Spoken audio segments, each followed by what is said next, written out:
আজিৰ ভিডিঅ' অত্যন্ত গুৰুত্বপূৰ্ণ হ'বলৈ গৈ আছে এই বৰ্ষত যিসকল ষ্টুডেণ্ট BA ফাৰ্ষ্ট ছেমিষ্টাৰ পঢ়ি আছা তো সেইসকলৰ ষ্টুডেণ্টৰ কাৰণে আজিৰ ভিডিঅ' গুৰুত্বপূৰ্ণ হয়। তো আজি তোমালোকক দেখুৱাম যে ফাৰ্ষ্ট ছেমিষ্টাৰৰ যিটো তোমালোকৰ core subject NAP syllabus for year undergraduate program course Guwahati university under থকা যিটো তোমালোকৰ কোৰ ছাবজেক্ট আছে তো কোৰ ছাবজেক্টে কিমান মাৰ্কৰ এক্সাম হয় ফাইনেল এক্সাম তো সেইটো আলোচনা কৰিম। তো তোমালোকৰ কোৰ পেপাৰৰ 60 মাৰ্কৰ এক্সাম হ'ব আৰু তোমালোকৰ টাইম দিয়া থাকিব 2.5 ঘণ্টা দিয়া থাকিব। তো তোমালোকৰ 60 মাৰ্কৰ এক্সাম হ'ব তো 60 মাৰ্কৰ এক্সাম হ'লে তোমালোকৰ 1 মাৰ্কৰ কেইটা থাকে আৰু 2 মাৰ্কৰ কেইটা আৰু 5 মাৰ্কৰ আৰু 10 মাৰ্কৰ কেইটা সেইকেইটা তোমালোকৰ আগত দেখুৱাম। 60 মাৰ্কৰ কোৱেশ্চন পেপাৰ আজি তোমালোকৰ আগত লৈ আহিছোঁ।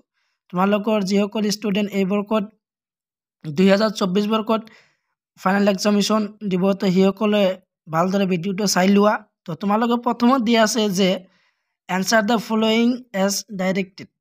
তো তোমালোকৰ 1 into 8 = 8। তো তোমালোকৰ 1 মাৰ্কৰ 8টা দিয়া থাকিব তো 8টা লিখিব লাগিব। তোমালোকৰ কোৰ পেপাৰ যিটো থাকে যেনে কোৰ paper English, Assamese, political science, education, economics, history এইবিলাক আছিল কোৰ পেপাৰ। তো কোৰ পেপাৰ তোমালোকৰ ইতিমধ্যে তোমালোকৰ 40 মাৰ্কৰকৈ এক্সাম হৈছে সেশনাল বা ইণ্টাৰনেল যেটো কওঁ আৰু তোমালোকৰ ফাইনেল এক্সাম 60 মাৰ্কৰ হ'ব টোটেল 100 মাৰ্ক হ'ল।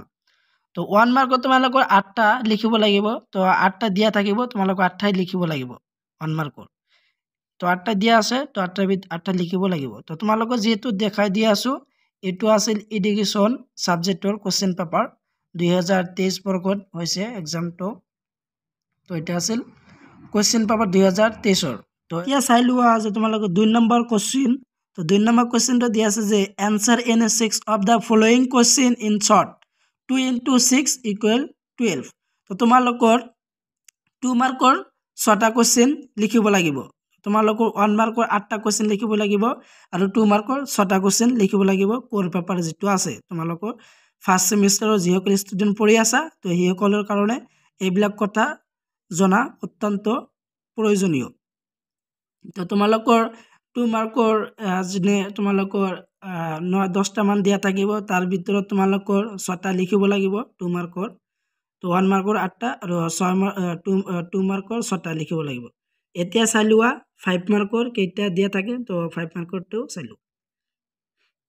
5 নম্বৰ কোশ্চেনটো হ'ল যে right short notes on any 4 of the following.